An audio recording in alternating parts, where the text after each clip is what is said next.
Before starting, uh, just imagine a world where government services are seamless, efficient, and accessible at the tip of the button.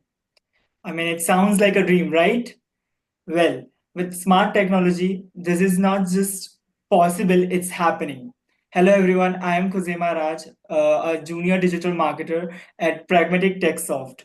And I'm really excited to welcome you all on today's webinar on the roadmap to smart governance with smart technology. As we all know that governance can sometimes feel slow and complex, but technology is the game changing. And to help us to understand how, we have with us Yashas, who is a business analyst and a senior functional consultant at Pragmatic Techsoft. He will walk us through the whole presentation as the knowledge of digital transformation and enterprise solutions. So without wasting any more time, we'll start. Yashas, over to you. Thank you so much, Kuzema. That was a very good introduction. Thank you so much for that. Very good evening to everyone. I'm Yashas. I work for Pragmatic as a senior functional consultant as well as a business analyst. I have over a decade of experience in consulting and specifically in Odoo for the last 7 years. So, without wasting much of our time, I would start the whole presentation for you guys. What are we looking at right now is in our day-to-day life, we stumble upon having a transaction with one or the other government sector. It could be the public welfare department, it could be health, it could be the police, it could be the law, it could be as small as, I mean, getting an Aadhaar card printed in India. I mean, that's everything. That is, it could be PAN, it could be Aadhaar, every single of our details, passports, everything is related to the governance and the public sectors or the governments. It could be banks, very often used, the LIC policies and all these things, the public transports, and I can give a lot of examples. One thing that comes into mind the moment we do have these interactions with these government offices or the government or the public sectors on a day-to-day basis. The one question that haunts every one of us: what does the future of governance look like with smarter digital solutions? Why am I bringing this question up? We are in the age of AI. You have seen artificial intelligence making its presence very clear now, and where we are heading towards. But on the other hand, if you see especially in the rural side of India and even many places where the taluk offices or especially the public sectors, we feel that they lag behind a lot of places where there is still paperwork goes on. There is a lot of turnaround time which is taken if we ask for any data, or it could be for any other aspects. It takes a lot of time. It's a lot of paperwork, too much of data, because maintaining the data of 1.4 crore, 1.4 billion population in the entire country is no joke. Each and every state has its own infrastructure. So today we want to address this question of, with the smart digital solutions, can we improvise the way our government sectors function, our public sectors function? Can we revolutionize the way they operate? Can we think out of the box? Do we have a solution in market, or can we build something in this regard where we can be smarter? Even the employees who work as part of the public sector offices or the government offices, can they work more towards productivity, where they put out less effort into building reports or making decisions with more smarter information? So one thing is, as I was mentioning, smarter governance is not about just buying expensive software. The reason why I'm making this statement is, in my future slides, I'm going to tell you how much the governments are spending towards ERP implementations. Or most importantly, probably I'll take a step back and I'll explain what is an ERP. ERP stands for Enterprise Resource Planning, where it could be through a software tool, or it could be even as simple as an Excel. You maintain the data, that is all the operations of a particular organization. The very way it says Enterprise Resource Planning. The way our households run is also an example of ERP. How the groceries are purchased, how each and everyone's presence is maintained, how each and everyone's expenses are maintained, how we buy things, how we spend things, how we maintain our, all the assets, that is the gold, the bank, everything. So this whole planning, which is done by our elders or even ourselves, is a very good, solid example of enterprise resource planning. Over there, it's simple households. The businesses run the same way. We maintain everything. We maintain the profitability, how many people are there, are they coming in or not, the HR part of it, how do we run the salaries, how do we run our assets. That is basically how much we procure, how much we spend, all our expenses, the procures, the sales, and every other aspect. If we manufacture in our own, then even the manufacturing aspect. Coming to the public sectors, they maintain a lot of these things. I mean, there is banking, there is law, there is police, there is public welfare department.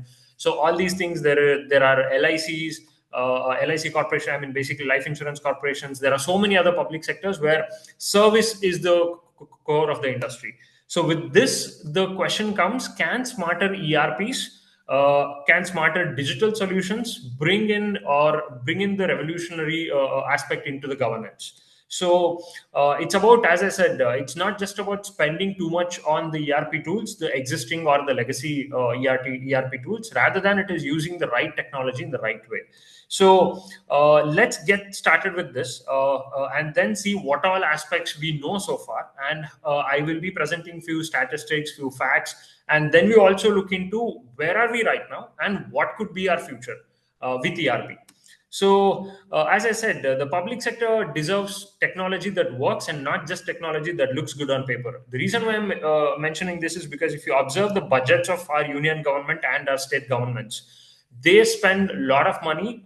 In fact, every year on year, they spend thousands of crores and hundreds of crores to improvise, to train the people, to improvise the infrastructure, to bring in new technologies.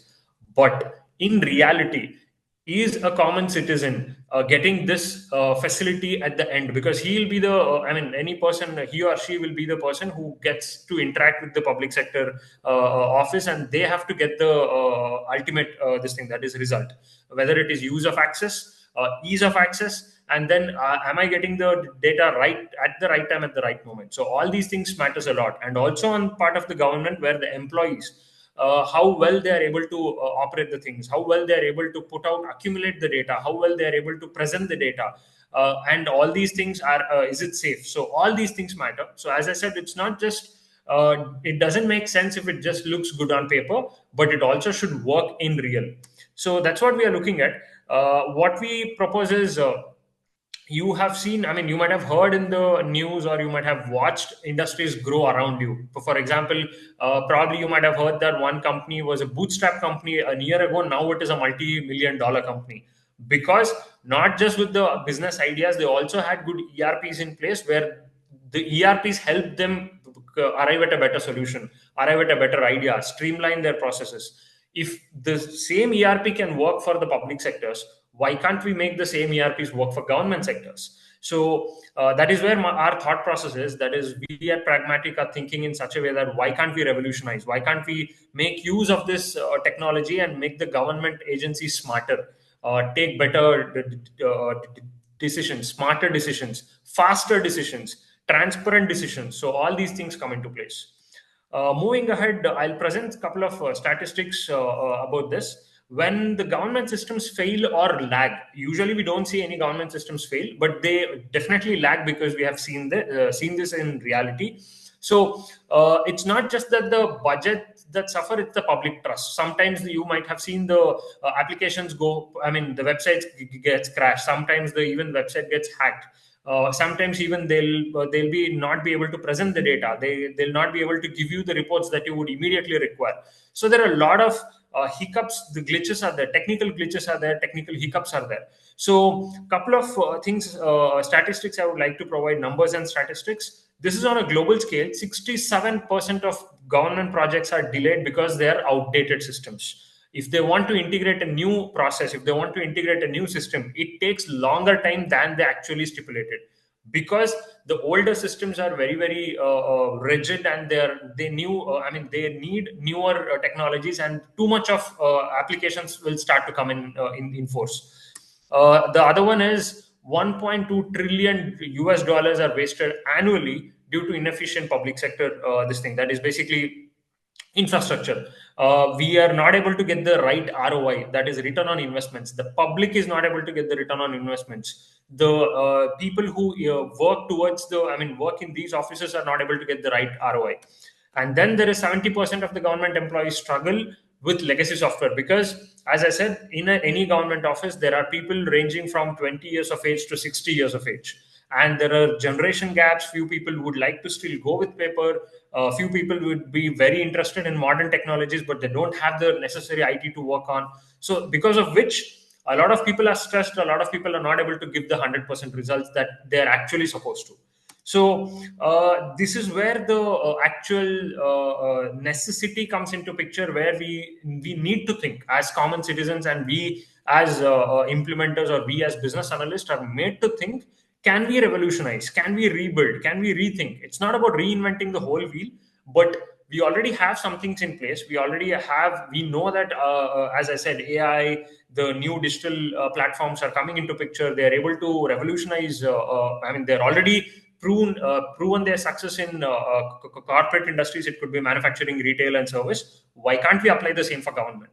So, other few statistics. This is for our Indian government. In fact, union government.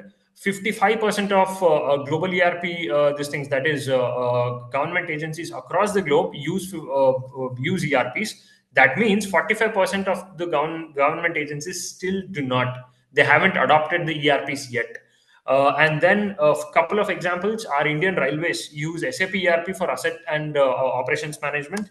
And in fact, all the goods and services tax is put up on Oracle ERP with all the compliances and the taxation in part.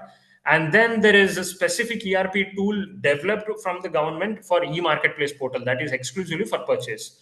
One thing I would like to highlight over here is, we spoke about assets and operations, we spoke about taxation and accounting, we spoke about procurement.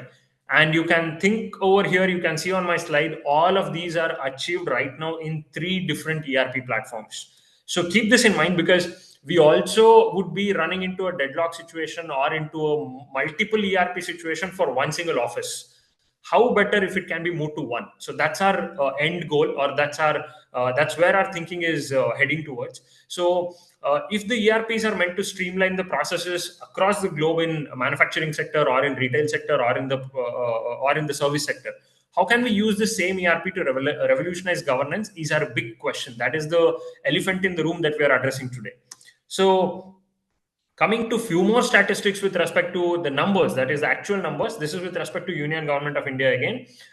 In this budget, if you have observed, 334 crore has been allocated to train the employees, to put out into modernize, updated ERP tools or the softwares.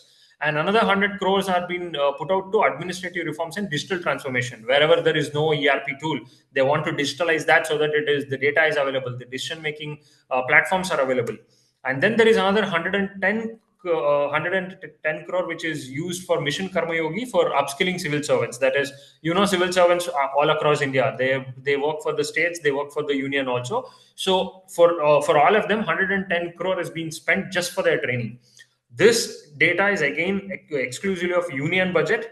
This doesn't mean for any state government. Imagine 22 states of India putting up their own budgets for ERP, that is digitalizing the whole processes. Imagine the amount of money that each and every government, state government and the whole union government spending. This is the public sector money, because all this is given by the people of the country. So each and every person becomes a taxpayer, each and every person is a contributor to this. So it's the people's money which is getting spent, and because of which that's the reason which drives us. Why not we think in a different way?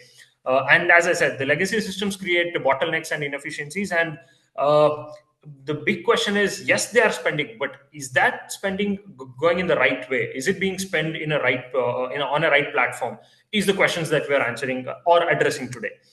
So, what are the common challenges? Then you might ask me, in that case, how easy it is to implement for a government organization. That is any ERP. It could be as simple as Tally to Excel, to Tally to SAP, Microsoft, Odoo, whatnot. There are so many ERPs available in the market. So, what are the challenges for the government sectors? Most importantly, each and every government sector, for example, now let us take up bank itself.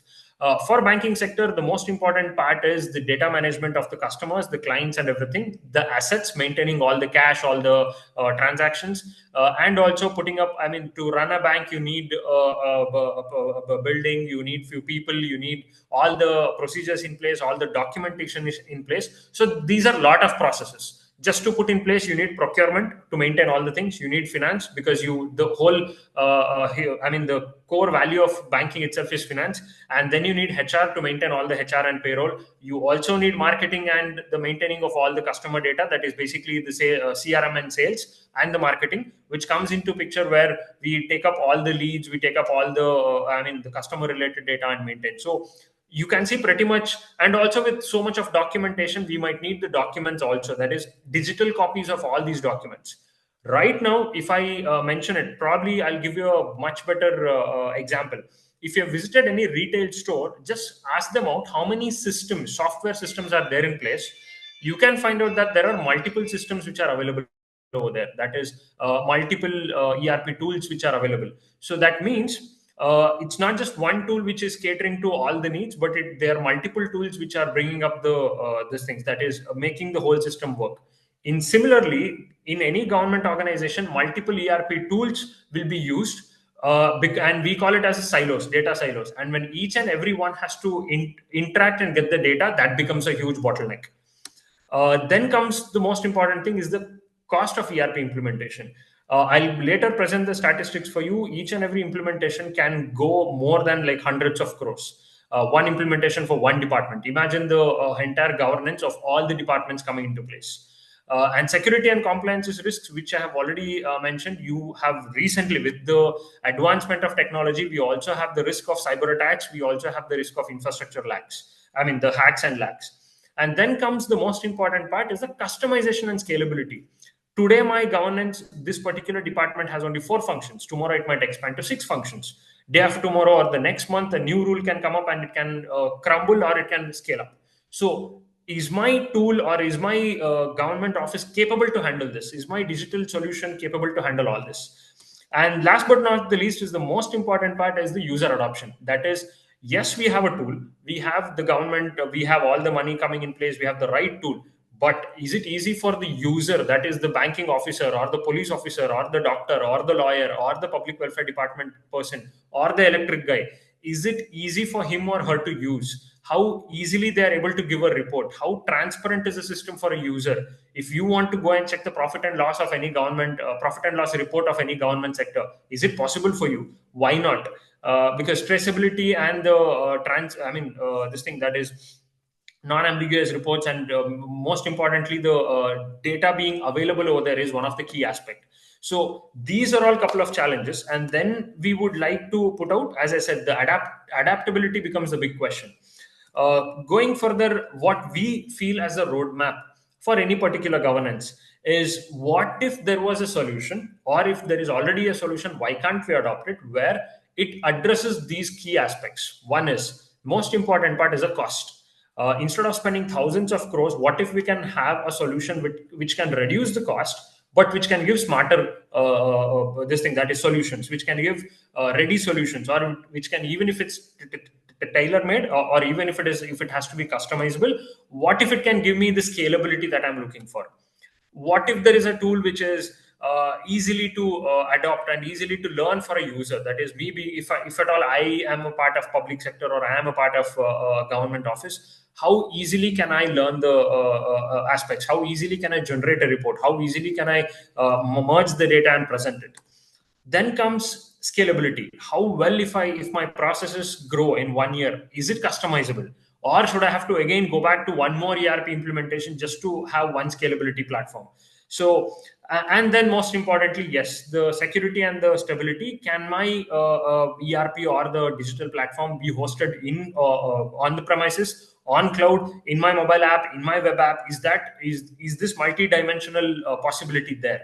So taking all these things into picture, we would like to take up as I said, the addressing these challenges with smarter ERP, where my ERP should be budget friendly, which should cost me less. It should be customizable, where for my scalability, any time I want, any moment the functions of the government office increases, I should be able to fully customize on my own. Because this is not, the government platforms are in such a way that, or the government functions are in such a way that each and every part of the government works differently. As I said, the banking sector works completely different poles apart from banking sector. Sorry, the police sector.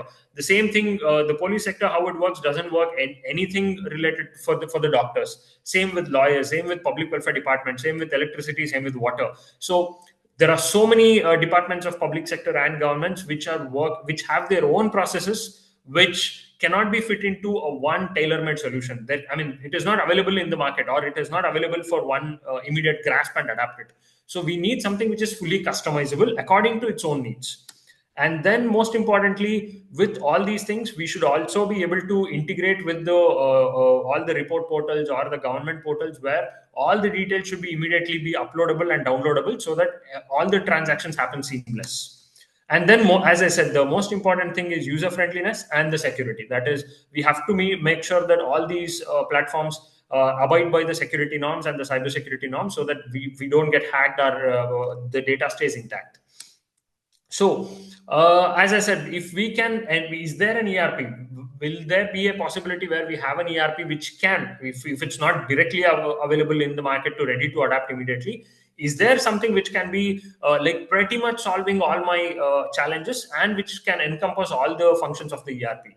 This is where we need to answer, where, as I said, what we lack, the legacy systems, where the API based integrations, everything is based on the each and every silos has to be integrated. And then the impact will be like, if at all I have one common platform, we can make sure all of this is integrated into one place: the purchase, the sales, the HR, the assets, the inventory, and everything, all put in one place for one particular office. And then the budget. Right now, as I said, the legacy systems are pretty these things where you don't have the open source this thing, or it's not immediately customizable. And that's one of the key important things. And then the security. As I mentioned again, there are a lot of security threats right now which can which questions the credibility of the whole ERP this thing. And then we have the customization needs, where the scalability comes into picture, and also this thing, the ease of access for citizens. As I said, we are envisioning in such a way that, what if all the details of your, for example, I have put up my this thing in a government hospital.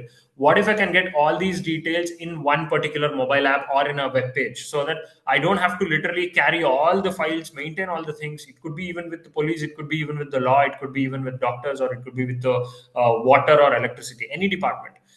Slowly it is turning up, but again, those are working in silos. Only one part of the things will be digitalized, the other part of it will be left out. So we are looking at somewhere where we can cater to all these aspects at once. So now comes the most important thing: what all ERPs which we have right now in the market, and how they can affect us. I mean, what are all the what could be the cost of it, what could be the ease of it, and what all ERPs usually used. The biggest one is SAP, which you might be definitely aware of. This is one of the giant leaders in ERP, and this is from Germany, and which is widely used across all the sectors. It could be in manufacturing or retail or service, or even in government sectors as well. The implementation, this is for 200, at least for 200 users. Anywhere for a particular department, it will cost 8 to 12 crore, and the customizations are limited, because SAP builds its own product, and the business needs to adopt according to the product. It's not as easy as possible to customize for any scalable purposes. And the implementation time might vary definitely from anywhere from 18 to 30 months. Then there is Oracle, which I again mentioned. Again, a US product, where this thing can cost up to 6 to 12 crore. Customizations are, I mean, it is, yes, possible, can be done, but still the complex ease of use is complex, difficult, and the implementation time takes anywhere near 2 years. Then there is the most famous, one of the very key aspects for finance as well, the Microsoft Dynamics. You might have seen the Microsoft tools. Again, a US product which is very good for finance, in fact, and which suits for all the medium scale industries and also some of the large scale industries. The cost is less, but yeah, even then it takes somewhere 1 to 2 years of implementation time. The last one is something which is now coming into picture. I mean, now getting the word of mouth, or now growing very good in India and across the globe. This is called Odoo ERP. This is basically from Belgium, and their one of the headquarters is also is in India. This will cost for 200 users somewhere. License cost itself will cost around 1 to 2 crore. And the most important part is this particular ERP tool is open source. That is, it is available for customization. That is, the user or the host who is having this ERP can tailor this particular tool according to their requirements. An implementer can do it. They can have their own team, and it is very good tool where most of the functions are in place. It is highly customizable, and most importantly, the way it works, the ease of access, that is, a user will be able to understand the screens, the fields that is used. You don't I mean, for example, we don't have to require 20 to 30 ledger mappings for one purchase order to be made. It simple goes with a simple master configurations, and then we can immediately start off with the transactions. And the implementation time can take anywhere between 12 to 18 months depending on the complexity. So here is a tool that is available in the market, which is looking at a good cost, and also the most important part is easily customizable to fit to our needs. Let's also go into addressing a couple of other aspects later. But a quick question, what I would again ask is, if there is an ERP which is available at lower cost with efficient this thing solutions, why don't we adopt it? So what all this Odoo caters to, what all features it has, how can it help the government put out its whole plan? So over here, one thing which I mentioned earlier also, any government office or any government agency or the private public sector agencies have multiple departments. With Odoo, we can address all these aspects with the multi-company configuration and also the multiple module configuration. That is, we need not have a separate Odoo tool or a separate ERP tool for purchase, separate ERP tool for assets, separate ERP tool for sales, and separate ERP tool for CRM. All in one is available in this one platform, where from the CRM to HR, that is hire to fire, order to cash, procure to sell it, procuring to manufacturing it, and then from all the new designing, the websites, all these digitalization with AI included is available in one tool. So that is one of the key features of this particular product. As I said, the purchase, you can use the assets and expenses, you can use the for complaints and other things. We can even use the help desk and website module. A very good help desk module is available within this ERP, where we can raise ticketing system, where the customer, whoever raises a complaint, will get to know what is my status. And all of this will be put up in one single platform, one single ERP. And as I said, with respect to very good, another this thing is the project and field service modules are also available within the Odoo ERP, where especially in the IT sector, where the as I said, the IT sector of the governments would be requiring this field service and projects, where all the expenses, all the people, all the day-to-day activities that they do can be captured within Odoo itself. And also the communication aspect within the office, all of this aspect can be maintained within one single platform itself. So this is how this particular Odoo tool can revolutionize, or we think that it can change the way the government functions, the government or the public sector's offers. I mean, the way they work. So then comes the question: why are we saying this? Why Pragmatic is putting it up? So basically, as I said, we believe in the citizen-centric technology rather than just automating through a software. That is a particular. What I mean is, when me as a user of a particular public sector or a government office, I should be able to get the complete flow of how is my data being flown, how is my data being recorded, how is my money being spent, because it's the government which is run by the people, of the people, for the people. So we need to know what is happening over there, how visible is the operations of the government, how accountable is all these operations, is the reports available, what is happening in my place, what is happening in my state, what is happening in my country. So all this accountability, responsibility, the ease of access, getting the information at the fingertips, because now it's the if you go to any remote place, you get internet. So it's that way where you can access the tools in your mobile phone or the tablet or a laptop. So but are we getting these information from the public sectors or the government offices is the question. So that's where we are looking for a citizen centric technology, and that is where Pragmatic comes into picture, where we have 16 years of experience in industry, and we have put out close to 2500 implementations so far. And we have with respect to Odoo, we work on mainly Odoo because it's open source. And also we have built up our own technologies of more than 160 apps we have put out in the App Store. We have 100 plus certified experts, and we have our foothold in 50 plus countries across the globe. So with all this, we believe that with the technology, with the brains behind, we can revolutionize, and we think that it's not just an expense putting up into an ERP. It is an investment for a better governance. That is, the ROI is much better if we invest better. So that's about it. I just wanted to give a quick this thing of where the governance can improvise, how our public sectors can be revolutionized with the right ERP tools.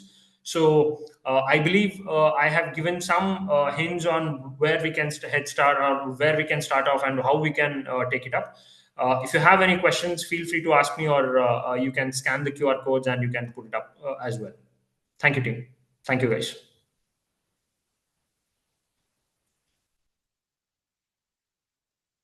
Am I audible? Yes, Kusema, you are. Yes. Thank you so much, Yashas, for wonderful delivering of the concept. Yeah, it's truly impactful. Guys, before wrapping up, do you have any questions? You can put in the chat box, or we'll reply it to you. Or else, we will. You can directly contact us. Thank you. Thank you, everyone, for joining us.